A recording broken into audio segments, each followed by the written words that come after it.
சீமானை சந்தித்த போராட்டக் குழுவினர் இந்த தலைப்பில் தான் இந்த காணொலியை விரிவாக காண இருக்கும்.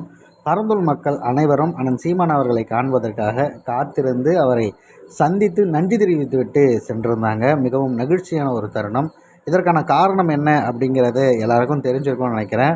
பரந்தூரில் வர இருக்கின்ற அந்த விமான நிலையம், அந்த பேச்சுவார்த்தை அது இது எல்லாம் கடந்து ஒரு வழியாக அது அரசை கைவிடுகிறது அப்படின்னு வெளிப்படையாக முதல்வர் அவர்களே சட்டசபையில் நேற்றைய தினம் பதிவிட்டாங்க.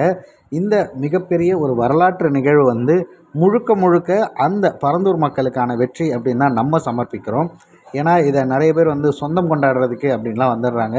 இன்னும் சில பேர் பார்த்திங்கன்னா அவர் சொன்னதை செய்து விட்டார் அப்படின்லாம் பெருமை பாராட்டிக்கிட்டு இருக்காங்க. ஆனால் இந்த இடத்துல நம்ம பதிவு பண்ண வேண்டியது இருக்குது. அவங்க நாம் தமிழர் கட்சியை சந்திப்பதற்கு ஒரு காரணம் இருக்குல்ல, இந்த காரணம் என்ன அப்படின்னு தெரிஞ்சவங்க இந்த விஷயத்தை ரொம்ப இலகுவாக புரிஞ்சுப்பாங்க.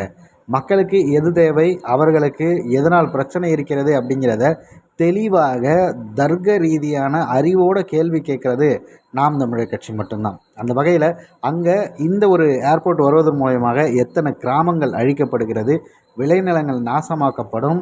அது மட்டும் இல்லாமல் நீங்கள் இப்படி எடுத்துகிட்டு போயிட்டு அவங்கள எங்கேயோ போய் போட்டிங்கன்னா அவங்க வாழ்க்கை என்ன ஆகிறது அப்படிங்கிறதும், இருக்கக்கூடிய அத்தனை ஏரிகளும் குட்டைகளும் எல்லாத்தையும் மூடிட்டு இப்படி ஒரு வளர்ச்சி கொண்டு வருவது தேவையா அப்படின்னு முதல்ல கேள்வி எழுப்புனது நாம் தமிழர் கட்சி தான்.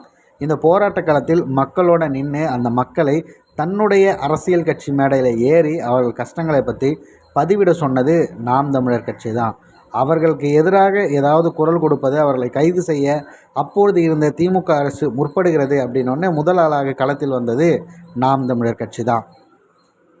இப்படி அனைத்து விடயங்களிலுமே நாம் தமிழர் கட்சி முதன்மையாக நின்ற காரணத்தால் இன்று முதல்வர் அவர்களே இதை அறிவித்து முதல்வரையே நம்ம சந்தித்தாலும் கூட நமக்கு எப்பொழுதும் உறுதுணையாக இருந்தவரை மறக்கக்கூடாதுன்னு சொல்லிட்டு அந்த மக்கள் அண்ணன் சீமான் அவர்களை சந்தித்து சென்றதுங்கிறது மிகப்பெரிய ஒரு மனமகிழ்வை தருவதாக இருக்கிறது. ஏன்னா எக்கச்சக்க பேர் கூட இருந்தே இவ்வளோ பேர் துரோகம் செய்து ஏமாற்றி ஓடுகிறவர்களை பார்க்குறோம்.